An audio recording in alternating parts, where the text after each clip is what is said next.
Paddy Power, sponsors of the Road to Cheltenham.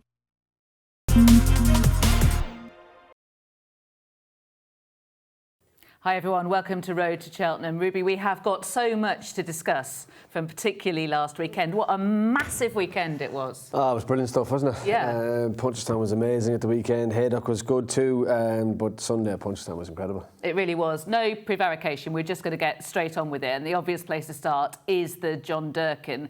And you were talking, like JP Manus last week, about semi-finals and finals.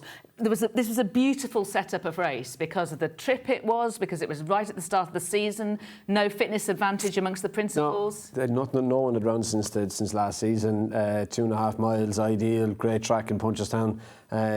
Last season's novices in against the top chasers. It was magic, and the race delivered. You can often get the setup, but at times it doesn't deliver. No, and you could tell it was important because of the behaviour of the jockeys and the connections beforehand. Yeah, even the race started in the bread ring. Mark Walsh couldn't get the Factifoil quick enough and he got below to the start.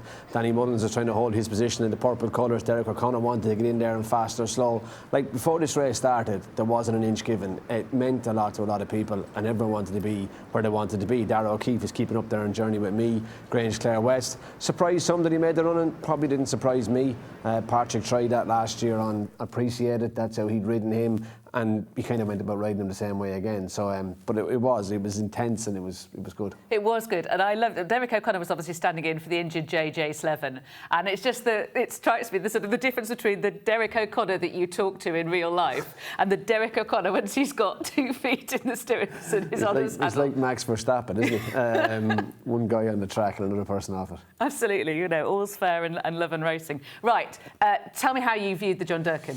Oh, it was a great race. Good even gallop. No surprises really. Gallop and Deschamps jumped out with Grange Clare West, who went to his left. But Derek O'Connor did want to be in Patrick Mullins' slipstream down the inside, and he spent a lot of time trying to get there. Has a look at getting in away from that fence, couldn't get there. You see how close he is into Mark Walsh and Factifoil. I know the way you're thinking at the back of shot, missed the fence at the top of the hill, landed on the back of a journey with me, put him on the back foot. Factifoil misses the next, the ditch, and watch how quickly Derek O'Connor gets in front of Mark Walsh, in behind Gallop and Deschamps, and takes his posse. I did think Splans Tower at the back of your shot, green cap and white star, was cantering at all stages, but here Paul Townend goes to go at the fourth last and then sits on Gallop and Deschamps, who comes out of his hands and gets there. Paul rolled out of the back straight and stretched the field away from here to the fourth last. Now Derek doesn't follow him necessarily on fast or slow. Factifoil and Splans Tower are the two that are catching up. The other three drop away. Good jump here from Fast or Slow, put him right beside Gallop and Deschamps. Was surprised he came off it here, Fast or Slow. He came off it really soon, and I did think Gallop and sort of had him on the stretch. Now Derek keeps Mark really tight onto the bend here. No inch given. He gets right in the top of Mark on the point of the bend. Gallop went to the moon at the second last. For whatever reason he did that. That allowed Factifoil to get between Fast or Slow and himself and come with a good challenge. But I did think, watching it live and even watching the replays, even though I know the result, Spillane Tower looks like he's coming to win. He gets the best jump at the last. He's the one that lands at the momentum, and right there you're thinking he's going to go by, but he gets the Factifoil, who finds a bit more. Now, two ways of arguing. Does Factifoil pull it out, or you could say, why didn't Spillane Tower go by? They were all of equal fitness. Looking at them, you assume, or the Gallop and Deschamps had that small setback. Yeah, but he had plenty of work done since. You assume, but it was a really good race, and it left so many questions, and it left you looking forward to the next day. The thing I like about this race is that I think connections to the first four home would have gone home thinking we can maintain superiority all season, or there's a reason why we can turn it around in different circumstances. Yeah, definitely. And look, the more you look at it, there was obviously 4 in the rest. And 4 came to the top. And look, what are the question marks? You look at Factifoil, last year's Brown Advisory winner. Will he stay? Will he stay? Yeah, that's the question. Will he stay, or will he get a Gold Cup trip? There's no doubt of him getting 3 miles or 3 miles and 1. Here he is in last year's Brown Advisory, and he was quite keen. Mark Walsh did a good job to settle him, and then he won what theoretically was pretty much a sprint. They didn't go quick, and he quickened best to beat Monty Star, Giovinco and Sendok Clegan. And you can't say that he didn't go to the line. He does go to the line. And I was looking back through his form and thinking, well, he dominated Gaelic Warrior over 2.5 in Leopardstown. He has plenty of speed. But when I went back and looked at his bumper, and you watch him here this day, now forget the opposition, but does he look like a fast horse on this occasion? I know it's his first run, but I remember walking out of Leopardstown that day thinking, there's a pure stayer. And I think the further he went in that bumper, the more he got down to Gallop, the more he grounded out. That was 2.5 miles. And I think at times you have to go back to what your eyes showed you. And me looking at him, I think from day one, I always thought he would stay. And I don't disbelieve that now either. Like you, I have no doubt that even a well-run 3 miles he'll be fine with. You're right to highlight the point that the Gold Cup is 3 mile, 2.5 furlongs. And generally, it's a run unforgivingly. It can not be, but quite often it is run that way. Any horse this reminds you of, these questions that I'm putting at you? Of course you can say, look, and we had this slag the other morning in Close Sutton, it's Florida Pearl, isn't it? Yeah, Willie said, well, he won a Brown Advisory, so we had to remind him that so too the Florida Pearl. But should we have a look? Yeah, I do. And Florida Pearl went a similar route. It went from straight from bumpers to jumping fences. This is him beating Escarta Feig in the Sutter Lions chase in 1998, and it looked like he had the world in front of him. But I suppose when you look back with the benefit of hindsight, does he pull away from Escarta Feig? No. Like he looked like he was going to? He probably didn't, and Escarta Feig was actually closing them down as they got to the line. This is him then in the Gold Cup, Seymour Business, Go Ballistic, and unfortunately Florida Pearl didn't get home. He didn't get home behind Looks Like Trouble the year after either. Those 2.5 furlongs were just too far for him. But does that put me off Factifile? I don't think it does. Florida Pearl did win at bumper at Leopardstown at Christmas, but it was 2 miles. Factifile won the 2.5. I do love a bit of nostalgia. I loved Florida Pearl, but I really loved Looks Like Trouble. He was one of my favourites. They were great horses. They absolutely were. And these could be two. So that's the $1 million question for Factifile. Where are you expecting him to run next? Because it could be the Savills at Christmas. It could be the King George. Willie Mullins has mentioned that that's being talked about with JP McManus and Frank Berry. I think did he say he was have to be supplemented. Thinking of having a conversation. Willie does a lot of thinking. Is that what you said? And has lots of conversations. But yeah, I don't honestly know. I don't honestly know where he'll go at Christmas. Would he want to keep him and Galloping to Show apart? In an ideal world, that would be, I suppose, if you're Willie Mullins, how do you split them and win everything? But having said that, there's no doubt Galloping to Champ will go to Leopardstown. That's where he went, and it'll be dependent on where JP McManus and Frank Berry want to go, what they think is the right thing with Factify. They've also got to decide what to do with Spillane's Tower. Now, he's won over 3 miles at Punchestown, but that wasn't strongly run either. No, it wasn't strongly run. It was pretty much the same horses that that Factifile beat in the Brown Advisory. It was Monty Star again. Jumped the second last really well. 3-car brag, and Monty Star pricks his ears to jump the last. And he did see it out well. Sendor Clegan and American Mike behind him.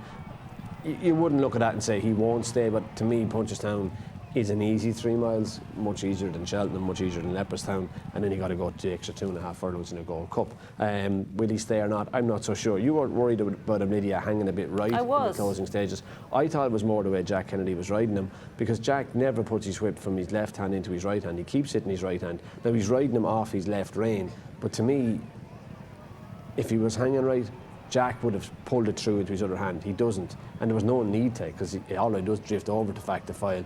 He's getting in beside him. But I did think twice, and even watching the replays, he was the horse with the speed and the momentum. Now maybe he got tired the last 50 yards, but looking at Factifile, he would have been tight to get tired as well.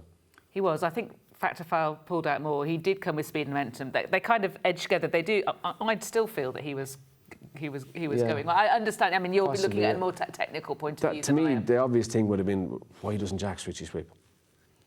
I don't think he would. He obviously didn't feel to Jack like he was hanging. He's by Walk in the Park, isn't he? Yes.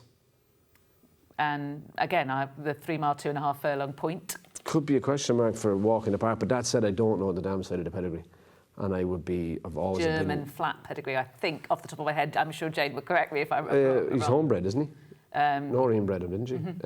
Spillane's Tower, but I'm not sure that side of the pedigree. But Walk in the Park, maybe 3.25 miles. I'm not sure. And he could go Savills, could go King George. Again, he'd need to be supplemented if he was going to go to Kempton. How would you? I mean, if you had nothing to do with this, where would you ideally play each of them so that they have the best next race and the sort of step through the season? There's no point lying. I automatically think if I was riding all of those, what would I do, where would I go? I know what I'd be trying to do. I would be thinking, if I can split Galloping to Champ and Factifile, there's a King George and the Savills. Okay. Yeah, I kind of was thinking, I was expecting that, but it's complicated by JP McManus. Of course it is, and that's the beauty of it. And we definitely won't know until the 18th, until The supplementary is the 18th of December, I think. But sure, isn't it conversation and debate and all of those things? I think I'm more positive about Spitlane's Tower than you are. You'll say I'm biased because I've always liked the horse, but I do think that's the first run, and there's no doubt that he belongs in that company. Oh, absolutely no doubt. But I did think, and even watching it live, and I'm repeating myself, I did think he came to win.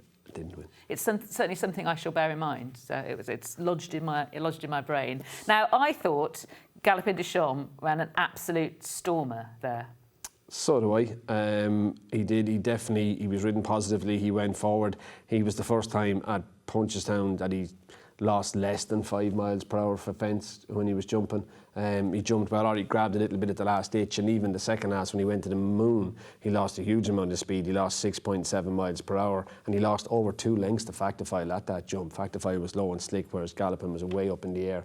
So, yeah, I think it was very much a positive start for him. And whereas you go Savills, Irish Gold Cup, the Dublin Racing Festival, and back to Cheltenham, and I don't think he lost anything in defeat. I agree. We'll go into those figures in more detail in a moment. Let's remind ourselves what his manner is. One of them is Leopardstown, that Savills performance last Christmas. The other, of course, is the Gold Cup, which he has won twice. He does, and it's stamina. It's a unique test, this, actually. You do, and it's guaranteed stamina with him, isn't it? Jerry Calam, Corrick Rambler, and even watch Corrick Rambler, who's a Grand National winner.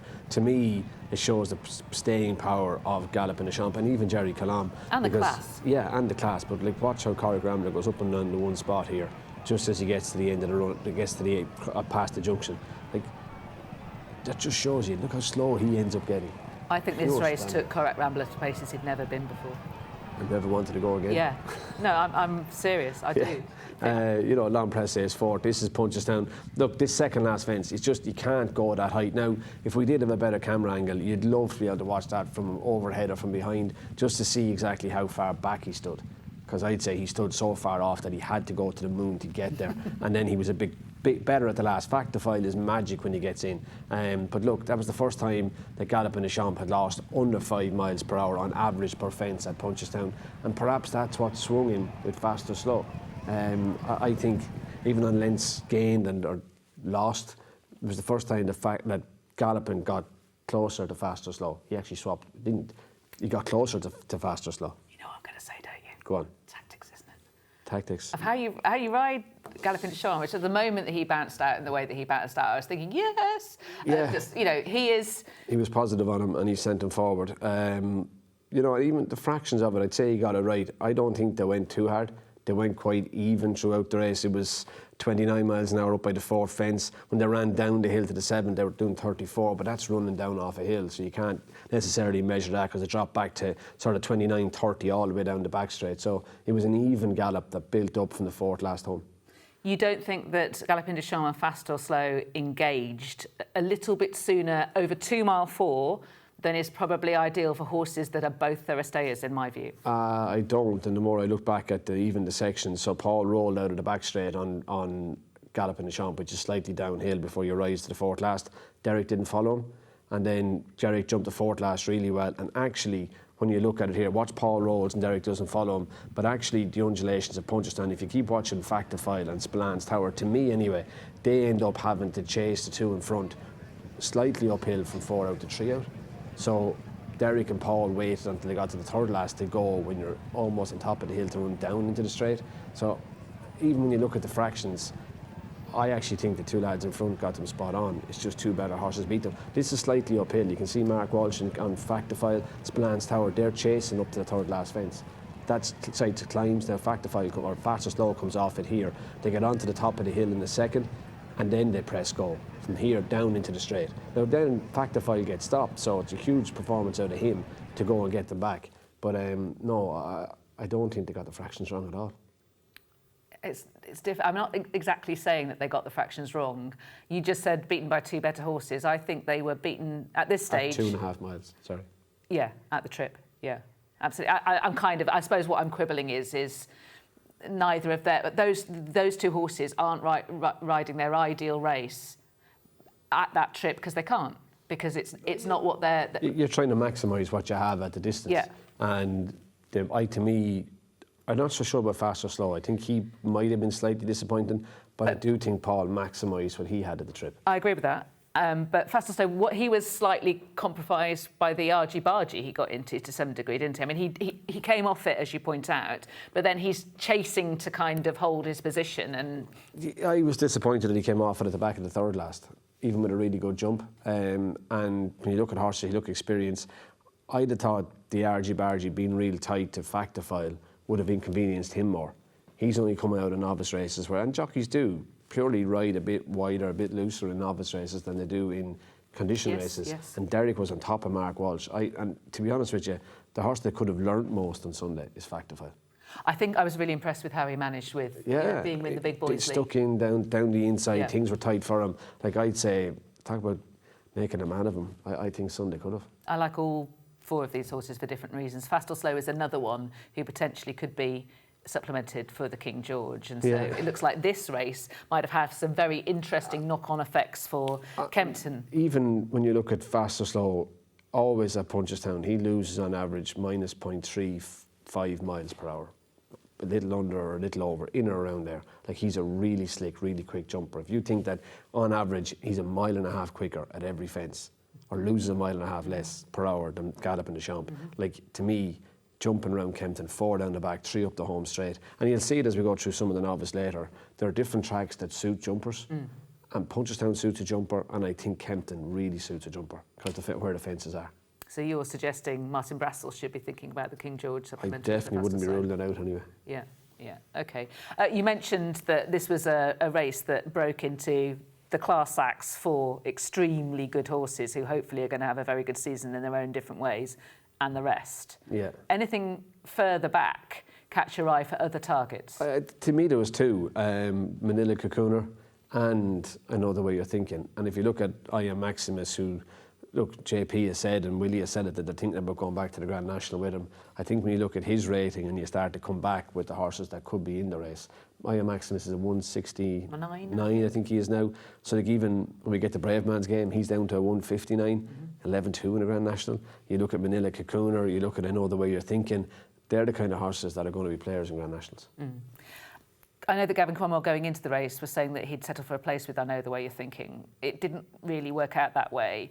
We were worried right from the very start of this series that his jumping wouldn't allow him to make the leap into the big league. Is it too soon to be coming to a firm conclusion on that? I think it is, but he will want extreme distances. He got a really good ride to win the Kinmure. He went back and win at Aintree where he beat Hartwood. Hartwood runs in this weekend's Drinmore, so that might paint more of a picture of that. And Broadway Boy runs in the Coral Gold Cup. So, form is ever evolving, but you just won't question that Aintree form right now. So that was the John Durkan. I hope you enjoyed a thorough going through of that. I've watched that race so many times. Just a fantastic race. It really was. The Betfair Chase didn't disappoint either, albeit this turned into a duel. It did, and obviously the rain turned the ground. It's officially soft. You're making a strong argument that it was heavy, but it did turn into a slog, and just such a different race to the John Durkan. But in fairness to Royal Pagaille, he was really good. Grey Dawning, I don't think he lost as much as some people do in defeat. Grey Dawning, look, you can even see him. He jumped like a horse that was running over 2.5. Royal Pagaille in a pop. Grey Dawning was always on it, electric, speed through the air, and Harry Skelton was pulling him back. Now, that ditch, Harry did ask him a big question. It's probably not the way you should be jumping on heavy ground, whereas at that fence he got in and popped and he was more relaxed. Now, a High Seigneur who had dropped in and been keen early, he was gone so early. He was really disappointing, but I love the way that Charlie Deutsch kept building this race, and one by one they started to fall off. Now, Grey Dawning was unlucky there. He stood in himself, misses the 4th last, Gold Teeth cracks, Brave Man's Game, can't give any more, Capitano is gone. 3rd last, Harry Skelton has a little feeler here and Grey Dawning comes back on the bridle, but when he lands over the 2nd last, all of a sudden the response wasn't there, and now he gets into a scrap, and the last fence was very costly for Grey Dawning. He lost again. We're talking about Gallop in the Champ losing nearly 7 miles an hour at Punchestown. This fella lost over 7 miles an hour here with this mistake, and that gives all the emphasis back to Royal Pagaille, and especially on heavy ground. When you lose momentum, it is a grueler to try and regain it. So Royal Pagaille gets back by him, 100th Grade 1 winner for Rich and Susanna Ritchie, and he's just out-slogged Grey Dawning. I'm not going to say he outstayed him, I don't think he did.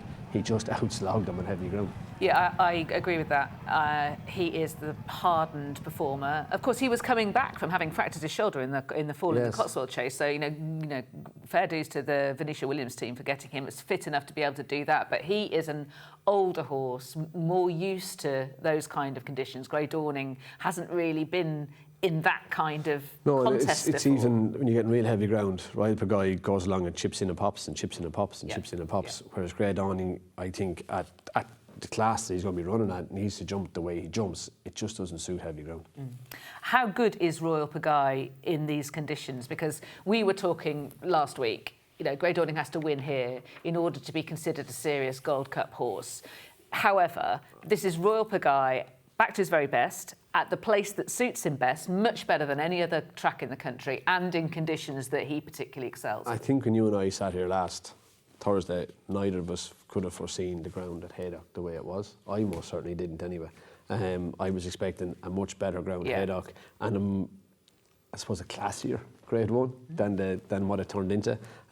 So to give Royal Pagaille his due, on that ground in those conditions, he is made for it. But there are certain races that when you get heavy ground, that just ride extreme distances. Like that Betfair Chase on heavy ground rides a completely different race to when it's on quicker ground. I think the Welsh National, even though it's shorter than the Grand National, always feels about 1.5 miles further. And the Grand looks Steep, it too. Yeah, and the Grand Steep to Paris is the same. When you get water ground in Auteuil in June, it's 3 miles and 6. It feels like about 6 miles and 6. I just think there are different races that turn into complete stamina tests, and the Betfair Chase can be one of them. I think you can see that visually as well, can't Yeah, you? your eyes show it to you. I don't understand why the ground wasn't changed to heavy, because that is what it was, you know, on times, officially soft, actually heavy. Does Grey Dawning stay 3 miles? I'm already getting a hint what you think, but that will be the question that people have at that. Yeah, I have no doubt. I have no doubt. We watched him. Where did he win last year? Warwick. Yeah. Do you have a look? Yeah, have a look. Yeah, I have no doubt about him staying. And you can argue that he was just a bit exuberant early doors in Haydock the other day, but he's beaten Apple away here. But even when he gets in under the last and lands in a heap, it's just how he gets back up onto the bridle and starts to go to the line. I have no trouble with Grey Dawning staying. And then 3 miles anyway. Look, no one knows about the Gold Cup. Yeah, that's the next question, isn't it? Yeah. Also, he goes left. Now, you saw him there at Warwick going left and colliding with the upright.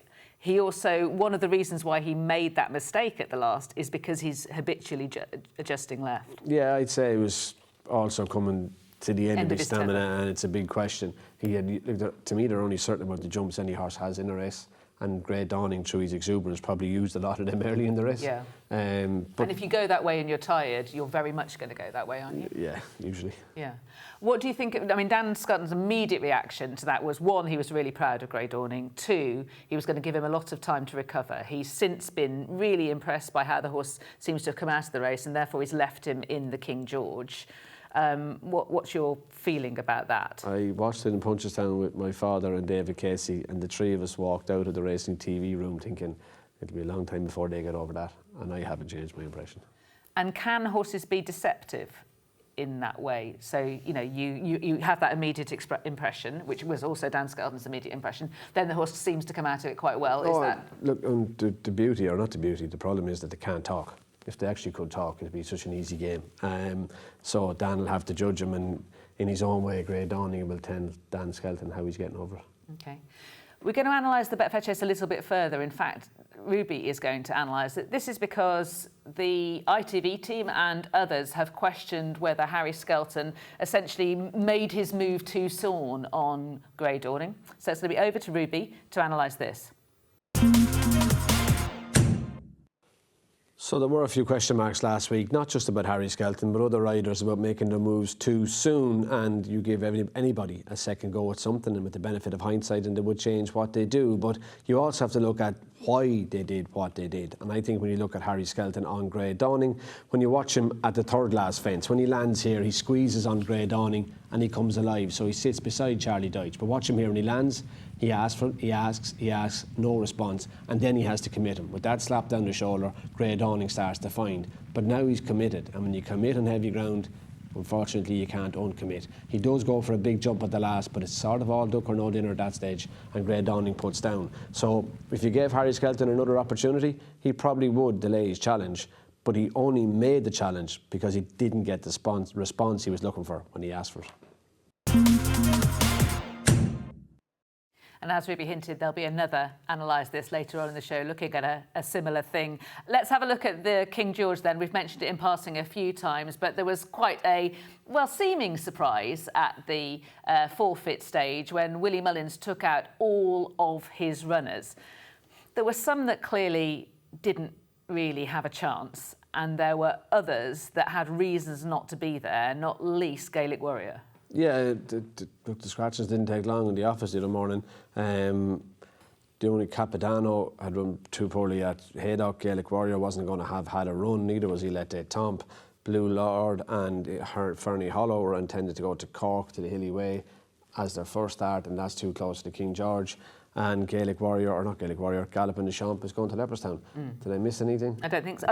No. Elias Tom wasn't going to go 3 mile first time, neither was Gaelic Warrior. No. Willie Mullins doesn't like to do that. Well, for the King George, Willie would always have would maintain that you need a prep run. So they weren't going to have a prep run. They didn't get to run last weekend. They weren't going to have a run before it, so hence they're not in the race. So top left was Corbett's Cross, who was the new favourite for the King George, deposing Gaelic Warrior, the old favourite for the King George. 2 potential supplementary horses there, Fast or Slow and Spillane's Tower. We've also mentioned Factor File. All of that is in the mix. Let's have a look at the betting, shall we, for it? Now remember that a few of these need to be supplemented, including Paddy Power's favourite at 6-4, Factor File. Corbett's Cross 5-1, Envoi Alain is 5-1, 6-1 Fast or Slow, 7-1 Hewick, who was a non-runner, along with, I've forgotten, the real whacker in the Betfair Chase. Momentarily forgot his names. Apologies, Patrick Neville and connections. But that means that they could potentially be fresh horses for, well, Hewitt could be a fresh horse for the King George. And L'Empresse is going to be making his seasonal debut in the race. Yeah. Do you know what I half fancy at the prices? I don't know if he runs. Protectorate. Yeah, but Dan Scotton is talking about running him. 20-1 about Protectorate, I think, is too big. Anyway, it's only a thought. No, it's just a thought. Okay. It's dangerous to think. Yeah. Right, let's have a think about the Grand National as well, because again, Ruby has mentioned this in passing. Maximus is favourite to retain his title at 12-1, but a horse there that is very interesting at 20-1 is Iroko, another one in the JP McManus Silks. He was back in action at Haydock on Saturday in the graduation chase. Yeah, and it was a tactical enough affair. Trelawn jumped out good and handy beside Hillcrest. Iroko took his time at the back. They didn't go mad, but this jump won it. Trelawn winged the fourth last. Iroko got in underneath it, and the gap opened. Now, John O'Neill then was always chasing Trelawn down the straight, but Trelawn, even though he kicked out through the last, managed to keep quickening. They both finished with finishing speed percentages of 108.61 and 109.38, but Iroko just got too far back off Trelawn early in the straight and couldn't run down a horse that was managing to keep quickening to the line. They could be Grand National types, both of them, Trelawn and Iroko, but I do think we saw some other decent horses at the weekend. The Grand Nationals, they wanted to raise the quality, and you're looking at the names of the horses that could be going there now. They have. You mentioned Brave Man's Game earlier. Do you see him as a stayer, a thorough stayer to that degree? I think he could be. I think something like the Grand National could reignite him. And you're talking like he's already a 159 by a Maximus of 169, and we still have a couple of months to go to affect ratings. But you're thinking like 166, 67 I am Maximus. If they keep him there, that's going to be your top weight. So work back from there when you're trying to do the maths on these horses. I like Iroko. I think he's going to enjoy a thorough trip. Do you think John O'Neill thought he would get there with Trelawn? I'd say he did, and I'd say an hour later he would have. Did it rain all afternoon in Haydock? Because it didn't look as soft in that race. It wasn't. An hour later he would have got there. Yeah. And Trelawn is in the Welsh National. Kim Bailey was quite emotional about him afterwards. This is a horse that clearly means quite a bit to him, because he's essentially staked his belief in the horse having a lot of ability. He had quite a difficult experience at Cheltenham, falling at the second in the Ultima, and apparently that really affected the horse for a while, but he's come back as a different horse. He has, and I think Kim has another fair horse in Chianti Classico. They're horses that'll all come into the fray. Yeah, he's got a really, really strong team. We are next going to have a look at what you thought about what you've seen over the weekend, how you've cogitated it, and we're going to have a look at the social poll. So let's take a look at that poll, shall we, and what we actually asked you. Which horse will have the highest official rating at the end of the season? And for bonus points, explain where and how he's going to achieve it. I have to be honest, Ruby, the quality of chat underneath this was really, really high from the roadies. I mean, I really do recommend. So you could have picked somebody out then that might have won a mug. Possibly could. I might ask you to have a look at it and nominate one, actually, because it really is an interesting chat. If you want to see sort of different angles and different debates about that, I do recommend it. Which horse would you have? I know ratings aren't your bag, but which horse do you think will end up with the highest rating at the end of the season? I don't know what trip even. I know you're talking about 4 horses that aren't going to run the handicap, so no interest in the ratings, did you? I would have voted for Galopin de Champs, and I would have thought that would happen in the Savills. But let's see. Okay, Galopin de Champs at 62%, Fact to File at 30.3%, Spillane's Tower and Fast or Slow struggling to attract fans, certainly in this foal. Here are some interesting thoughts then. So Sam Beach has gone for Galopin, and he explains his reasoning. He thinks that he and Factophile are split at Christmas, meet in the Irish Gold Cup, where he thinks he'll give the advantage to Galopin, but Cheltenham is Galopin's manor, where he puts his best performance. He breaks horses up that hill. Certainly 2 seasons ago, I'd say that was right up with his best performances, but the other one, I think, is the Savills Chase, personally, for last year. Savills Chase last year was incredible. Yeah, but I wouldn't knock the first Gold Cup. I think everyone has used 2020 hindsight about Brave Man's Game. Brave Man's Game was mint that year. I think Galopin de Champs broke him. Let's have a look at Dundee Lancastrian next. Interesting take. I like someone who says, I do not accept the way you framed this question. I'm actually going to go for something else. Gaelic Warrior is the answer. I hope you're right. But, I mean, it's an interesting one because obviously... It is very interesting. It just shows you how relevant ratings are in this sphere. Irrelevant. But Willie Mullins has said that the Champion Chase is going to be Gaelic Warrior's target. Yeah, and he could end up with a higher rating, but if he does end up in the Champion Chase, he's not even going to run against these horses, and therefore ratings are irrelevant. I'm going to persist. Nonetheless, she persisted. If you've got a really deep division, it can push horses up and produce better and better performances. You remember Quarto Star, Denman, all of that kind of era. You do know this show is only an hour. Yeah, okay, all right. Let's move on. I give up. White flag.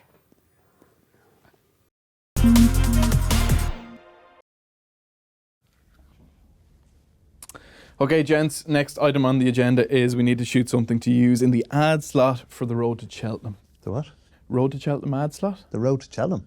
Yeah, Paddy Ware sponsored the Road to Cheltenham on Racing TV. You should probably know that. How much is that costing us? Doesn't matter. Ah, come on, you know I'm on the Road to Cheltenham. Yeah, thanks, Lydia. We already know you're on the Road to Cheltenham. Oh, thanks, Tom.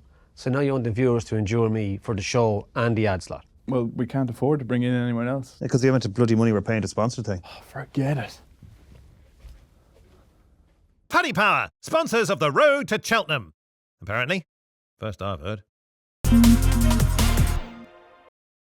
Nevertheless, she persisted, eye-rolling emoji. Right, let's move on to novice chasers, shall we, and gallop through these.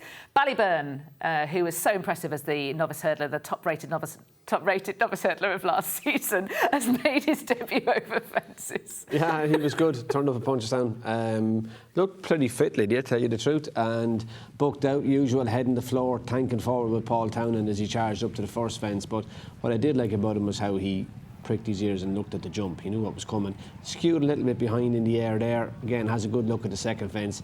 But you can keep noticing behind. When he does stand back, he's very good when he gets in close. But when he stands out, watch how his hind end twists ever so slightly. And when he's having a cut. Now, I thought watching it, did he jump, like, what sort of trip would he want? How did he jump? The capo did try to follow him. Do you see him there at the second last again when Paul asked him a big question? And he's very good at the last fence when he gets in slow.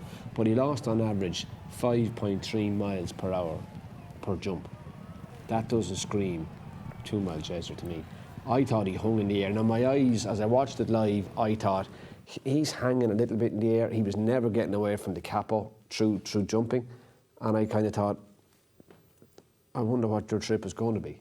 I know when you watched Galopin de Champs, everyone thought he was going to go to 3 miles as a novice. To me, when you watched him, you thought he's coming down a trip. When you watched Gaelic Warrior in that race last year, you're thinking he has the potential to come back in trip. When I watched Ballyburn this year, I wasn't just as adamant that he would be coming back in trip. Yeah, it spoke to that- me. And they've obviously got a bolder choice as well this time, if they're thinking about, which obviously Willie Mullins is thinking about Cheltenham. Yeah, and I don't know, where does he go next? That's open to England, debate. apparently. Apparently, yeah. That's Willie Mullins thinking out loud again. Any races been actually articulated? I asked him which race. He said, should there be loads of races? Are you suggesting he hasn't actually looked at the British programme? I'd say there's a chance he hasn't. We think about it. Where does he go? There's only the one in Kempton, is there? There's He's not going to make the Henry VIII, which is next week. There's the Wayward Lad. That's what's at Kempton. There's any other 2 mile novice race. That's what he's thinking, isn't it? 2.5. The Pendle, the race is gone from the Dipper is gone, isn't it? Yes. On New Year's Day. Which is 2.5, yeah. Yeah, so they're axing the novice races. Now Willie Mullins is nowhere to run his horses. So I think, I take that point, I think how he jumped, and I think it's a very good comparison between how Touch Me Not jumped in the Craddock Stand. It does. Your eyes told you, to me anyway, watching Ballyburn, you're thinking, oh, does he hang in the air? And then you watch the Craddock Stand and you watch Touch Me Not. I thought this fella was magic. Now, it was a much more competitive race. They lined up 6 of them, rattled up to the first fence, get to the second fence, Facile Mode lands in the middle of it and brings down Jordan's, and that allows Touch Me Not to take over. But just keep watching the Jigginstown colours to his main market rival, which is Farron Dory in the navy with the purple checks outside him, and watch the distance he keeps putting him between himself and Farron Dory. Always a half a length or a length, even when he got in close, attacks that fence, again, just opening the gaps all the way. And when you look back then at that, you're thinking, to me, I thought this fella was brilliant. 3.64, 1.6 miles per hour less per fence he lost. This fella attacks him. It was a really good performance. Nürburgring was third. Definitely surprise connections. Gordon Elliott spoke before the race. He wasn't overly bullish about this horse. But I think they're the kind of surprises people like. But what he is a brilliant jumper. And to me, that's how 2 milers jump. It's out through the air, and Touch Me Not does that. Yeah, he's clearly massively upgraded what he was capable of as a novice hurdler. I suppose my concern would be, I totally agree he's a 2 miler. He's kind of a harum-scarum 2 miler, and he did initially go out to his right. And I do wonder when they're less contained, whether that is more of an issue for something like the Arkle. Possibly, but I did think that he was very good when he got in. I don't think he had to keep standing back. I think he had the brains to be able to move his feet quite quickly. So whether he goes a little bit to his right or not, maybe, but I wouldn't be worried. I could never see him galloping on. I wouldn't mind trusting him. To be fair to him, he was straight later on. Farron Glory, Nürburgring just couldn't go that pace. I mean, Farron Glory did not land a blow. I was quite taken with Nürburgring's attitude. He's only 4. He really stuck at it, even though he's out of his comfort zone. He did. He kept going Nürburgring. But Farron Dory, to me, had kind of warned you at Naas. Yes. He was cautious at Naas. Yes. And 2 mile chasers can't be cautious. He's going to have to go up and trip, isn't he? It looks. And how good is he? We don't know. Time will tell. OK, that was a competitive multi-stable Craddock's Town novice chase. The previous day, the Florida Pearl was something completely different. Yeah, but I think this was just circumstance of events. We had quick ground through the autumn. There was a lack of winners, and you end up with a grade 2 then in November with not very many winners qualified for it, and you ended up with 3 runners in the 1 yard. I just think you can make a knee-jerk reaction and say, now, axe that. They wanted the Morgiana axe last year. I don't think you should react on isolated events, so I just think it was a consequence of a dry autumn. I wasn't necessarily suggesting that. What I think the race was saved by was the fact that there was a really good finish between 2 indolent horses. Yes, and they went no pace. They went 23-4 miles an hour. It's a huge. 2 miles an hour makes a huge difference in a horse race. Stellar Story took it off Search for Dory up by the stands. When Jack Kennedy decided that Sam Ewing wasn't going quick enough for him, but. You know, he jumped okay, Stellar Story. Second last, he was fine, made one mistake down the back. Search for Glory missed the last, not allowed Stellar Story to rattle and beat him. Now, they did fly down the straight. They were up to 31, 32 miles an hour by the time they got to the last fence. It turned into a sprint. Rainbow Trail finished third. Maybe, if we were talking about Harry Skelton hanging on to Grey Dawning a bit longer at Haydock, I think if Sam Ewing, if he gave him another chance, might have committed Search for Glory a bit sooner there, and he missed the last. But look, that's only splitting hairs, but what Stellar Story, 3 mile novice chase, that was of Christmas, that's where he'll go. But I don't know, I wasn't blown away by it, were you? No, I'm not sure about Search for Glory. I mean, I think the relief from Search for Glory when he finished second was almost palpable. I think Glory is not what he's searching for. Maybe not. Whereas Stella's Story, I can see him making an impact in top handicap chases. I think he's that kind of horse rather than a Grade 1 horse. That's my instinct anyway. Yeah, it could do in time. But it'd be just interesting to see what the other 3 milers are, and they'll find out at Christmas. We'll know a lot more then. Let's take a look at action from Kempton on Monday. Now, this, of course, originally was going to feature Sir Gino making his chase debut, the 4-year-old. He's been rerouted to the fighting fifth. Instead, Nicky Henderson was represented by Iberico Lord, a very smart handicap hurdler from last season. Yeah, and did you run the champion hurdle? Definitely. He did, supplemented. And it was a decent enough performance. He didn't blow me away. You watch him at the first fence, he didn't land running at the back of it. He landed kind of the same again here at the second fence, gets in close, lands sort of on all fours. Now Gidley Park on his outside made a mistake there, and unfortunately, Gidley Park hits it a wrap, and he goes round the corner to the fifth fence, makes another mistake, and he was pulled up with a fibrillating heart, I think it was. But Nico keeps pulling Iberico Lord back. They keep an eye on his hands, holds him all the way into these fences, gets quite high behind, pitches out. This was the only fence he asked him to jump, and he pinged it that was in control of the race. Really pulled him back at the second last. Doesn't have to haul him back as much at the last. He was meeting on a better stride. He does get a fraction high behind, but it was almost like Nico was just making sure he got around and was winning as closely as he could. Yeah, leave of absence ran pretty well in second. He was returning from quite a long leave of absence, in fact. But he was sort of jumping out to his left. I mean, on literal, what did he achieve, Iberico Lord? Not very much. I thought Nicky Henderson, his comment immediately afterwards was, this was a horse that began the race as a hurdler and ended it as a chaser. His final 3 jumps were by far the best and completely different from earlier on, didn't you think? Yeah, they were. He definitely got better as he went on, but still, Nico didn't trust him to the second last, all the same. No. He still had a good hold of him. As much as he may have visually looked like he learned, it didn't look like he was giving Nico the vibes that he was quite backing off enough for him. And Nicky Henderson was talking about keeping low in the next race so that he learns a bit more. He doesn't think he's ready for graded company. Although the Wayward Lad did get in the mix, he wouldn't be turning up in something like the Henry VIII. He did also mention in an interview with Nick Luck on the day that he'd bought Jericho de Repenay to Kempton that day. You remember that horse is the one that I think Nicky described as went ballistic before running at Sandown and eventually was pulled up. They basically took him to Kempton to see. It was back to remedial classes, essentially. Will you consent to be saddled at the racecourse and walk around a parade ring? Yeah, and sure, you might as well find out someday you're not running as have to find out someday you are running. But I read he was half thinking of going back for a run over hurdles as well. Jerry Fielden on Saturday, he's in the intermediate hurdle. Yeah, be interesting to see how he goes. Let's have a look at the novice chase betting, shall we, for the John Frankham. This is at Newbury on Friday. Coral's sponsored. Joint favourites are Captain Teague. He was impressive at Exeter. Yep, you were impressed with that, I remember you saying. I was, yeah. Yep. And then we've got the small matter of the Drinmore on Sunday. This is at Fairyhouse, which has Firefox, the 11-10 favourite, to beat non-novice Heartwood 5-4, 5-1 and upwards the rest. That should be a very informative race. It will. It obviously got a plate winner in Pinkerton as well. Heartwood, the Leopardstown Chase winner, 2 novices taking on Firefox. So that will be something more to discuss next week. We're now going to move on to the 2 milers. Has anything happened in this division in the past week? No. It's all been very quiet, really. We're going to start by looking at the Morgiana hurdle, the Grade 1 at Punchestown on Saturday, wasn't it? So much has happened this week. It was on Saturday. Yeah.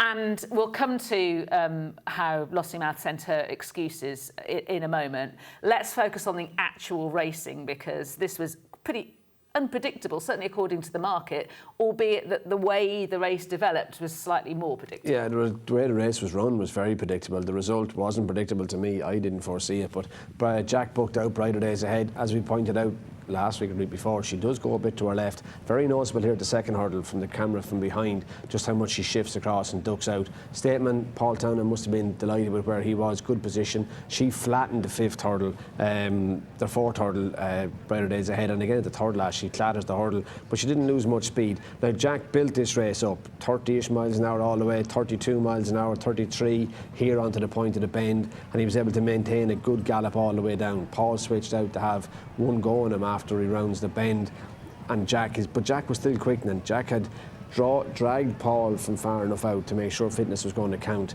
and it did get into a fitness battle, but they did still quicken down to the last hurdle, and it got down to the jump. Stateman, actually, when you watch it on the head-on, he doesn't lose as much momentum as you think he does first time up. He gets in close, he does land a little bit in all fours, he hands the initiative back to the mare, and she was game as a pebble, and then she outstayed it from there home. It was a good performance from her, because I know you can argue Stateman fitness-wise is going to improve. Brighter Days Ahead had a run under her belt, but she gave away plenty going left. Going left-handed doesn't suit her.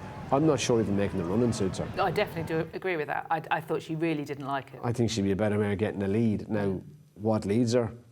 That's probably questionable as well, but definitely in Ireland. But I thought it was a really good performance from her.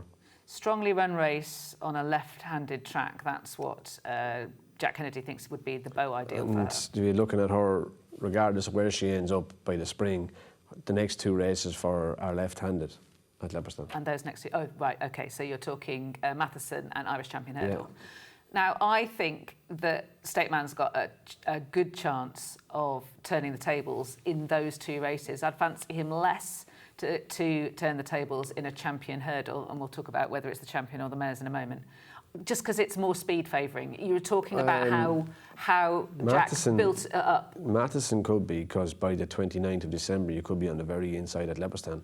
But when you go back in February, you'll be out a good bit wider on the hurdle track. So maybe if Stateman's going to turn her for speed, the Matheson would be the race on the very inside. But by the Irish Champion Hurdle, it'll be back out and more stamina. OK, so right, the Matheson then. Possibly, I'm not certain, but the track for speed would be the Matheson. Yeah, OK. Also, I was wondering if I'll talk to you about that in a moment. Actually, the Brighter Days Ahead, all the way through her life, Gordon Elliott has been talking about, you know, this is Champion Hurdle class, this is Champion Hurdle class. Immediately after this race, Jack Kennedy says it out loud, and Gordon Elliott then says, Mares Hurdle. What's that all about? Both are in the mix. He's a trainer, isn't he? Yeah. Jockeys don't tell trainers what to do. Well, I think Jack was making the point of, you know, I've been keeping my counsel, but, you know, that was absolutely brilliant. I mean, I can see, I mean, she would, the Mares Hurdle would really suit her, but she's good enough to win in the Champion. Of course it would, but time will tell. I mean, she'll go back to Leopardstown once, if not twice, and time will tell whether that was a one-off or that actually is the form. Yeah, and she's going to be improving all the time, whereas we know what Stateman is. Yes. We had some amusing satirical comments on that race. We've got a couple of them coming up. Here's one of them. Constitution Hill has gone lame on all fours after watching that. We jest. Or he does. It was nothing to do with us. We just showed it. Right. Ruby is going to take a look on the decision-making process of Paul Townend in the Morgiana.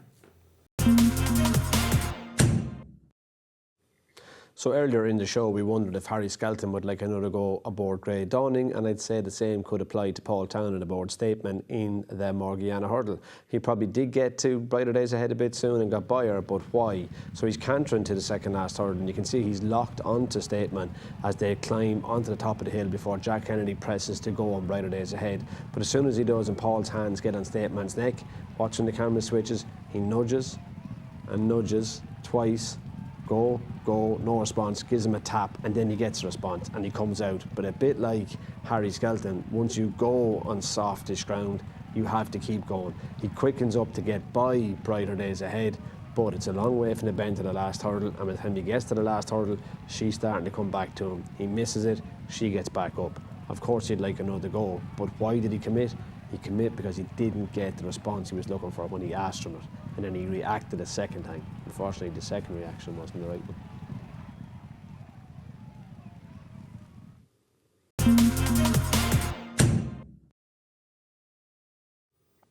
So in actual fact, the two scenarios were quite similar in that both riders asked and initially didn't get the response. Basically, yeah, and it's race riding is a reaction. You react to what happens in front of you, what happens around you, and how your horse is feeling. And, you know, often you see someone be really cool.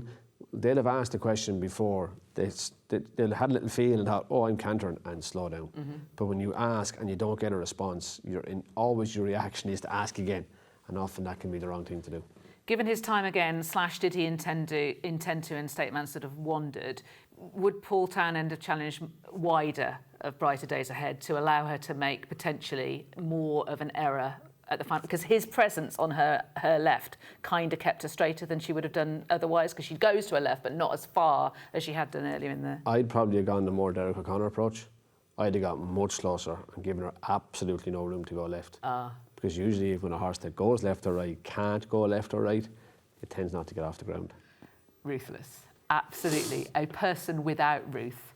Let's have a look at the Unibet Champion hurdle betting, but I hear you.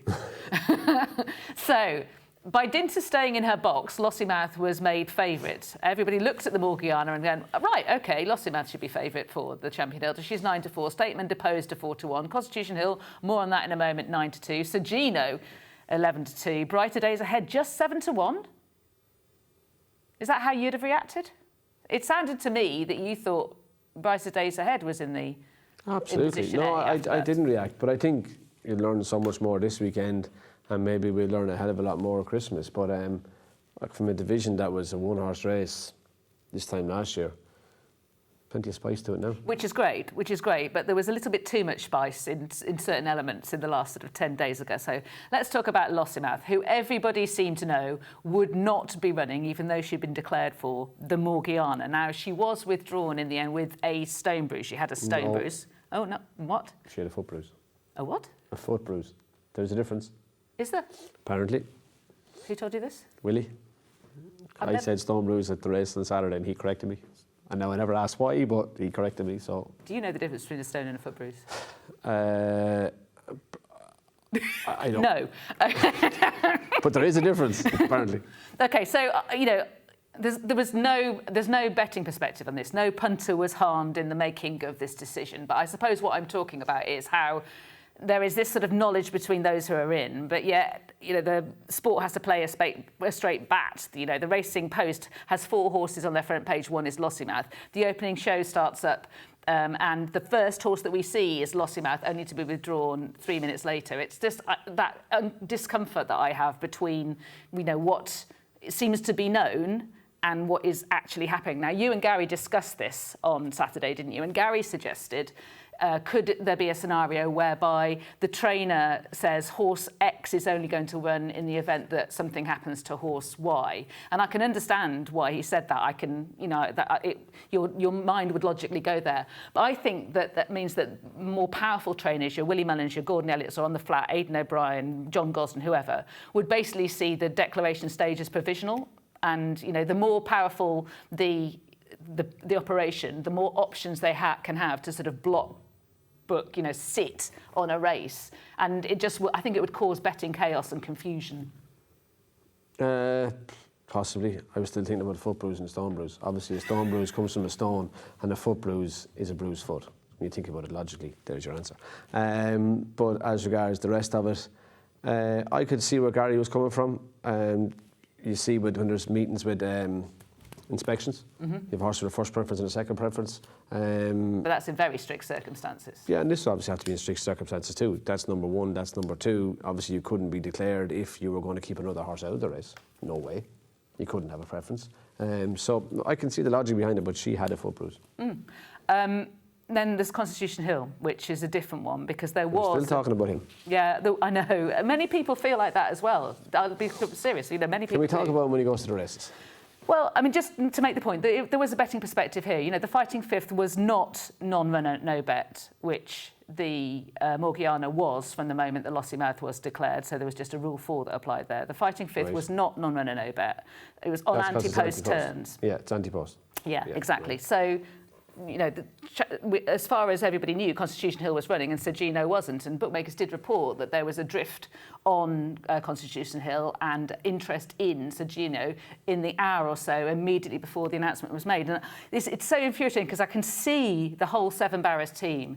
They want to communicate. You can see the effort that they're going to, and yet there's still a little gap. I think we were asleep.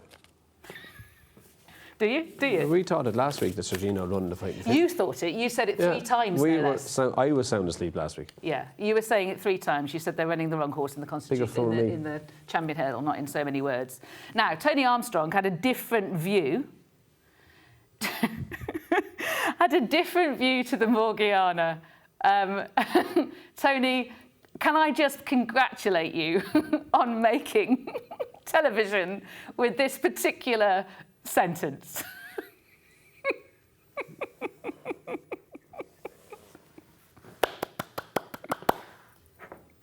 Do you agree? What? He's not getting a mug. Do I agree? No, I was just amused by the. Amused by very it. creative. Yeah. No, I don't. No, I don't agree. Do you? No. No. Okay. By the way, you know times are hard when we're down to 1 mug. 1 mug. Not even got anything. You want in to it. see the box that's out there for Look on Sunday? Yeah, I know they put in a Look on Sunday mug first off. I know. Yeah. No, I said. Where we stand. Absolutely. Brighter days ahead. Lots of people are talking about how if she couldn't win the Dawn Run last year, then how is she going to be a serious contender for the Mares or the Champion Hurdle, particularly the latter? Gold Ace beater. She was in action at Ascot on Saturday. What did you make of her? She's probably slightly disappointing, but you can forgive any horse their first outing. I wouldn't rule her in or out on that, no way. But look, I do think there was a mare called Epitant that ran in the Mares Novice Hurdle at Cheltenham and won the Champion Hurdle. Could be wrong now, but I think her name was Epitant. To me, Golden Ace is all speed. She outspeeded Brighter days ahead in a glacially run Dawn Run. It was Paul Townend watching Jack Kennedy watching Paul Townend, and they both forgot about Jeremy Scott's mare. Absolutely, and Jeremy Scott is a cracking good trainer. Not going through such a just not red hot, but they'll come back. Yeah, and that 2 mile 3 of Ascot, to me, I felt that the drop back to 2 miles would be the thing that would suit her best. Let's have a look at the Close Brothers Mares Hurdle betting. On that line of logic, I can't have Golden Ace even though she's 12-1. Brighter Days Ahead is 2-1 favourite for this, and we have Lossiemouth in there at 3s, and Jade de Grugy as well at 3s. Willie Mullins massive underneath the Gordon Elliott Clubhouse leader, according to this betting. Yeah, but could you see Dice Sardinos getting that trip? No. Me neither. Right. Now, the good news about Lossiemouth not running last weekend means that she's come to the rescue of the Hatton's Grace. Let's have a look at this. Chupu, who's won the race for the past 2 years, is 4-5. Lossiemouth 11-10, and then 2 rank outsiders. Let's remind ourselves how good Chupu is. He is a very, very good horse. He was brilliant in the Stayers Hurdle last year at Cheltenham, and he's obviously a dual winner of the Hatton's Grace. Was the first horse to down Honeysuckle for how many runs or years, Classical Dream between the two of them. But look, Jack came from the back on Chupu this day to get the better of Classical Dream, and Honeysuckle finished back in 3rd. Came back there 12 months later to win a 2nd Hatton's Grace. He came from behind in Pere Pass again. He's on the outside and he goes and challenges Paul Townend. I will fall off this chair if Lossiemouth is in front of Chupu going to the second last next Sunday. Go on, paint it in your head. Well, Paul is, he's ridden Classical Dream in Pere Pass, and Chupu's come from behind to beat him twice on a horse that gets 3 miles. When you're riding a mare whose arguably his best performance was in the International last year of a 2-1, why would you get in front of the stair? I'd fall off this chair if he leads her down to the second last. And it's quite easy to fall off this chair. Not really. They're not the steadiest chairs. Let's have a look at the betting for the Fighting Fifth, the Bet MGM Fighting Fifth at Newcastle this Saturday. We have a tremendous matchup now between Sergino, 11-10. So the race in Ireland had to be rescued, but this race wasn't rescued, no? By Sergino coming in. Well, I mean, the flip side would have been that Constitution Hill was here, remember? He's only here because Constitution Hill isn't. So the race needed rescuing? Yes. Yeah, he did. Yeah. I mean, I'm delighted to see him up against Mystical Power. For me, I'm interested in how he's been aimed at novice chasing. So he's been schooling novice chasing. He was going to be schooled over a set of hurdles, 4 hurdles, yesterday, according to Nicky Henderson. This is Sergino. And I want to know, is that schooling over fences and the sort of just one look at hurdles for a horse whose Achilles heel, in my opinion, last season was just his jumping? Is that going to be better or worse for him? Because he's moving into the big league now. He can't afford to jump as he did as a junior. No, he can't. But his main rival is also stepping out of novice company as well. So in theory, he might get a little bit of leeway on Saturday. But maybe jumping the fences might have got him to lift his feet a bit better. He was a bit clumsy, looked a very good racehorse. Mystical Power, I think, kept improving last year. Andy Power improved a lot as she got older. You could argue so did Galileo. That's his pedigree. And he kept improving last year. He definitely learned to jump a bit better as the year went on as well. But that'll be a good race, yeah. Whereas, I just remember him doing his best to sort of concede advantage to Cargeezy, making his task harder to catch her up at Aintree by clattering two of the last three hurdles. Yeah, he did, and he was a bit keen early as well and had to go back behind Cargeezy. But look, he's obviously very good when he beat Burdett Road last January, but that'll be a good race. More really horses will. to chuck into the mix, and that's the beauty of Lossiemouth not running last Sunday. She's in this Sunday, so whatever happens, Jupe will go 3 miles of Christmas, Lossiemouth will come back and trip. She'll be part of the rematch between Brighter Days Ahead and Statement. It's all. Have to have semi-finals, did you? You're not. That's going to be your sort of mantra for the season. Thanks, isn't it? JP. Yeah, thanks, JP. Let's have a look at the reminder of where you can find the column. This is racingtv.com/Road to Cheltenham. I look forward to discussing more semi-finals with Ruby and you next week. Have a good racing weekend.